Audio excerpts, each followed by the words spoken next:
the Arabian Racehorse Podcast with Debbie Burt and Stephen Molyneux. Hi, and welcome to another edition of the Arabian Racing Podcast. I'm joined again by Stephen Molyneux from Dubai. Hi, Stephen. Hi, Debbie. How are you? Yeah, very well, very well. Hope all well out there. Yeah, can't complain. All good. Looking forward to your new season, which we're not far off now, are we? Yeah, we're in September now, so that means it's only a month or so away, end of October. So yeah, can't wait to get going. Really, the weather's beginning to cool down a little bit, so yeah, should be in the swing of things shortly. And looking ahead now to our races, obviously we've got a group race on Saturday.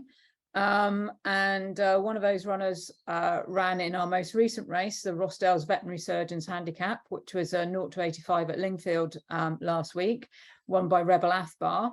And the horse that we're talking about there is Zayn Anchor Centurion, who is going to make a quick reappearance at Haydock. So if we look at that race now, obviously it was quite an easy race for Rebel Athbar, but certainly probably improved performances by both the second and the third. What did you think?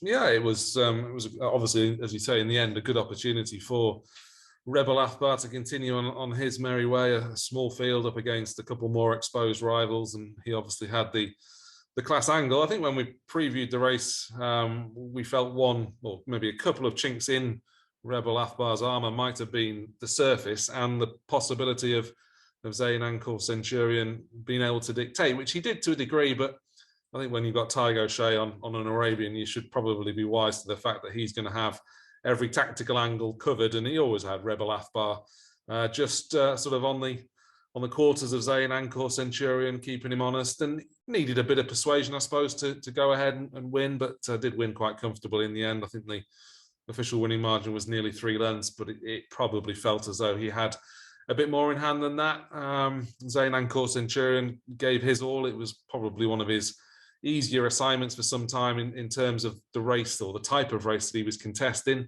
I suppose the tactical advantage that he could have had was maybe sort of negated by the fact that he was up in trip to a distance that maybe just stretches him ever so slightly. So the jockey perhaps felt that he couldn't go off and sort of blaze a trail as he may ordinarily have done. But he hung on well for second, and Zayn's Iperian, I thought, made a brief challenge in the straight. Sticking to the inside at Lingfield is never particularly ideal, and he was eased off when held in the end. He certainly wasn't as bad as the 7 lengths back to third would suggest. So yeah, I think all three weren't far away. Well, certainly the second and third weren't far away from giving their running, and Rebel Athbar has improved again as you'd have hoped he would have been in tackling exposed rivals in that handicap. Yeah, and I think you made the point last year actually about Lingfield that it's not always very favourable to run on the inside, and it usually favours the horses slightly more to the centre of the track. Yeah, I just never like horses on the inside on any all-weather surface, really. I don't know. I've probably got some mad theories on the displacement of the dirt when they're harrowing and whether it all gets pushed to the inside and things like that. And particularly at Lingfield, I think there's definitely a slingshot element off that final bend, and horses can just maintain their momentum easier by just sort of going straight down. Whereas if you do cut to the inside, you've almost got to take a pull on your horse to make the turn, and then you've got to ask them to quicken again. So a couple of reasons why I don't think the inside is particularly strong at Lingfield. But look, Zayn Iperian likely would have finished third regardless. He just wasn't quite as bad as the final margin suggested. No, and Joey Haynes wasn't hard on him once the chance to be competitive has gone. So, I think an improved run from him probably as well. I would say certainly improving is Zayn Anchor Centurion, coming obviously after the best part of a 2-year layoff. This should put him spot on really for Saturday at Haydock in the forthcoming Sheikha Fatima bint Mubarak Cup. Yeah, it was his 4th race of the season at Lingfield. He's obviously had a couple of stiff tasks, and Haydock's not going to be any easier, really, when you're bearing in mind the likes of Bay and Athbar in there, and Abaya Athbar as well, probably even Al Qasir at his best. So Zayn Anchor Centurion is going to have to step up again, but back down to a mile in that Group 3 at Haydock's definitely going to suit him. And he arrives ready to go. Really, when you look through some of these horses, they are coming off what you would call absences or small breaks, he's definitely rock hard fit and ready to go. So I'd expect again a bit of use to be made of him, and I think he'll probably put up a bold show to finish in the first three at the very least. Yeah, and of course he was runner-up to Shamu's Athbar about 4 years ago when this race was run under different sponsorship at Windsor, and he beat 4 group winners on that occasion. So any kind of clawing back of that level of form would certainly see him in the placings again, wouldn't it? Yeah, it certainly would. I mean, it was a while ago that performance saw his rating elevated to 107. He was obviously down to a mark in the mid-80s when he ran at Lingfield last time. He's obviously getting on in years as well, but no reason why I don't think he can still run to something in the mid-90s if at his very best, and then if enjoying a tactical advantage, which he may well have at Haydock, and they'll probably want the ground to stay on the quick side, and Haydock can be a decent track to try and make all the running on. So there are certainly bits of intrigue to his performance that could see him run well. And another horse who has previously had quite a high rating and has dropped down, of course, is Al Kaiser. He's a winner of 5 races, most of which have been over further, although he did win over 6 furlongs when in his younger days. But you was talking about horses with absences. He's certainly a horse that, going back through his form, looks one to catch fresh. So one would assume that they've decided to save him for this race as possibly his best chance of the year. Yeah, I definitely think he's a horse best fresh. His best performances the last 2 years have come on his reappearance, actually finishing second to Wanassa on both of those occasions.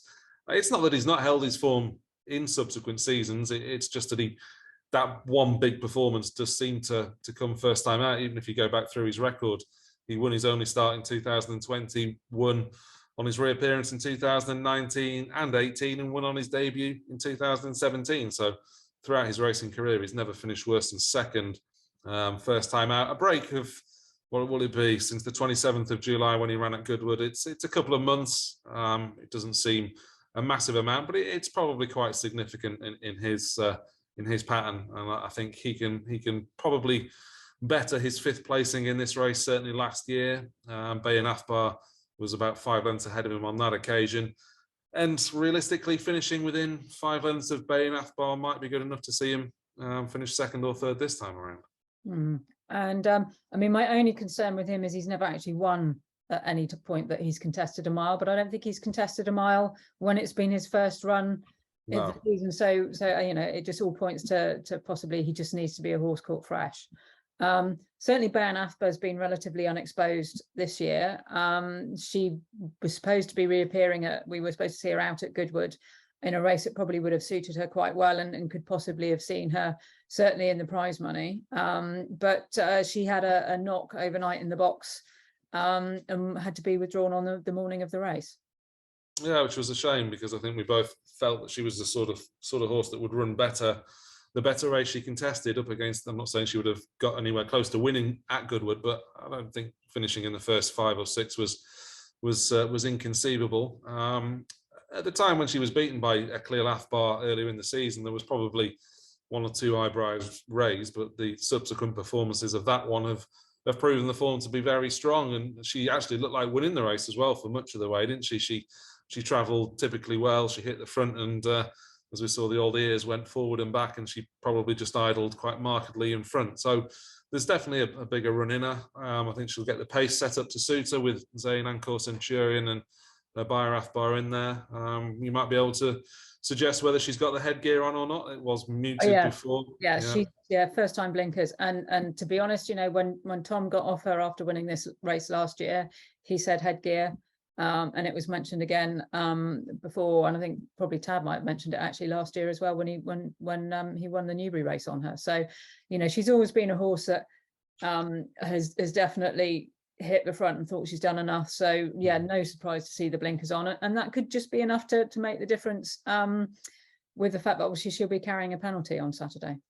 Yeah, I mean, she probably should be good enough anyway, regardless of the headgear. But I suppose that the minor absence and the clear minor setback that she had since Newbury does pose 1 or 2 questions. But for the first time at Newbury last time, it was very visible that she didn't do an awful lot in front. Sometimes it's not always that easy to see to the casual race goer, but the jockey can transmit as much to the trainer. But I think everybody saw at Newbury that she did pretty much stop when she hit the front. So yeah, the headgear ordinarily on a thoroughbred would certainly probably alleviate that completely. Maybe with an Arabian, it doesn't have as much of an effect, but it should still be enough to see her hopefully concentrate and get the job done. She is the highest rated horse in the race. She does have that small penalty. It's not really a massive imposition on her, and obviously with Tygo Shea on board, he'll be fairly keen to smuggle her into the race as he does best. And yeah, I think she'll take a lot of beating despite that absence. Yeah, no, I agree. And I mean, one thing in her defence about the Newbury race where she was beaten by Clearlaugh, but Cleo did actually shy away from the stand side and into, I'm not quite sure whether there was contact, but certainly it took her ground to a certain extent. And I think on a horse that was already probably slightly pulling herself up anyway, that probably combined. But I think the important thing to note about that race, of course, was technically it was a new track record for Arabians over 6 furlongs on that occasion. So, you know, the quality of the form is very solid. And as you say, there should be no reason really why she can't improve, and the penalty shouldn't be a hindrance. No, I mean, she gave £5 to Eclair Athbar as well. She was well clear of the third, who was a Bayer Athbar. In fact, most of the horses that she reopposes with at Haydock were behind her, Alcacer and Zayn Ankor Centurion. So, yeah, look, there is so much in her favour, and it really, yeah, should be a perfect race for her. You'd imagine at Haydock, if the ground stays quick, they'll race up against that far rail, so they shouldn't be exposed to the wide open spaces that maybe she was at Newbury. So I don't really see too many excuses for her at Haydock on Saturday. Yeah, and one thing that Phil did mention, obviously the Haydock win last year was on very, very, very firm ground. And when Tom got off, he said, you know, that was plenty quick enough for her. And I think she probably felt it. And although I think the current forecast from a clerk of the course is good to firm, good in places, keeping an eye on the weather forecast, there is a chance that they may get rain in the afternoon on Saturday. And even if they only got a shower, it would probably take the sting out of it a bit. And it will probably really play to her strengths more than possibly any of the other runners.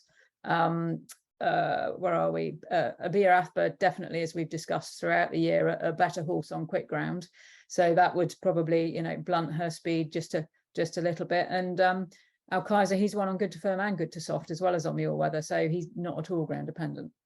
No, the ground at Haydock probably gets talked about more than any other track in the whole country.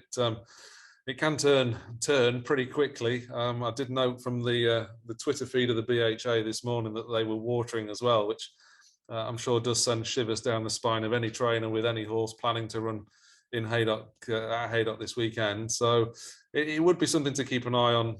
Any sort of rain can turn it very quickly, but hopefully it stays on the quick side. Most of these, as you say, have been running on quick all season, as indeed of pretty much every horse. So we shouldn't begrudge it really. Yeah, Bayer Athbar will need it to stay pretty quick. She's pretty much turned up every time this season, really, hasn't she? She's finished third in the Group 2 last time. She's basically run the races that she's entitled to. Her one sort of well-beaten effort came at Goodwood, which, you know, she was up against it anyway. So she's just a rock-solid horse, and I'm sure they'd love to nab a group race with her before she does eventually retire. It's not going to be easy at Haydock, but again, she's going to give her all. You know, she'll be out in front or prominent at the very least, and I would say the likeliest to finish second would be my summary of her.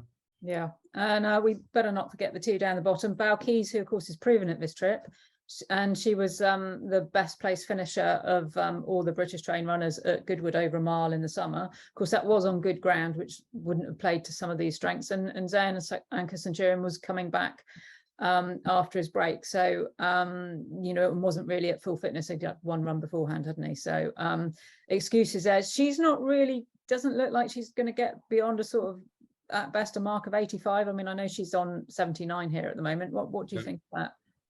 Yeah, I suppose you could argue, based on the literal reading of some of her pieces of form, that she has been potentially a bit disappointing not to rate in the 80s.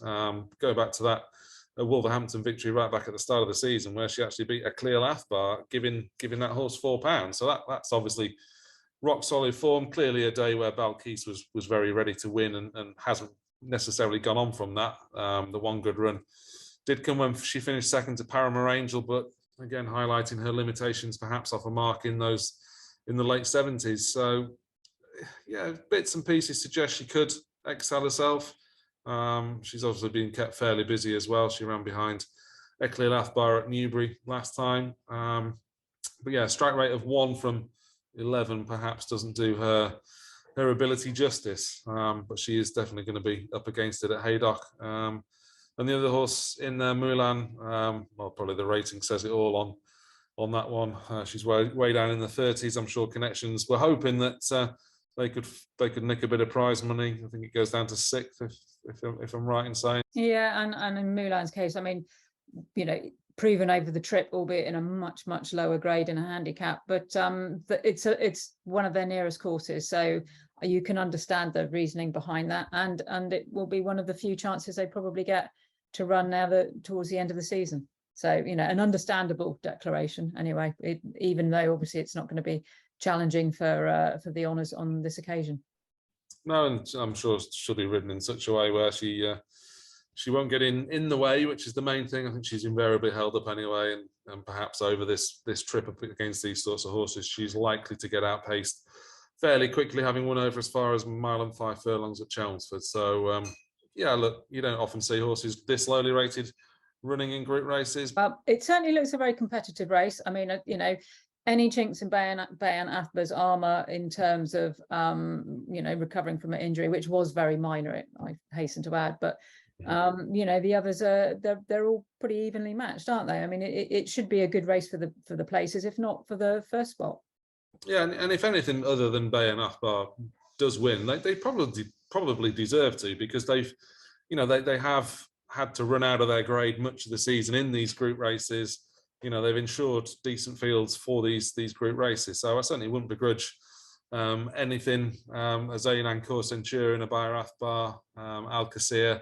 I certainly wouldn't begrudge them winning a group race. They've been in pretty much all of them, and let's face it, far from disgraced either. It's not as if they've been tailed off right out the back with the washing. So Bayan Athbar probably should win, but if she does underperform for whatever reason, then there'll be some deserving winners in behind. Absolutely. Well, very much looking forward to that race, and looking forward to catching up with you to review that, and to look forward, of course, to our final Group 1 of the season, which will be the UAE President's Cup UK Arabian Derby on the following Saturday at Doncaster, on St Ledger Day, in fact. Yeah, always a great day at St Ledger Day at Doncaster, and we've a bit of a fixture of the Arabian race now on that card, and it should be another good race. Yeah, absolutely. Right. Well, thanks very much, Stephen, and speak to you next week. No problem. Thank you.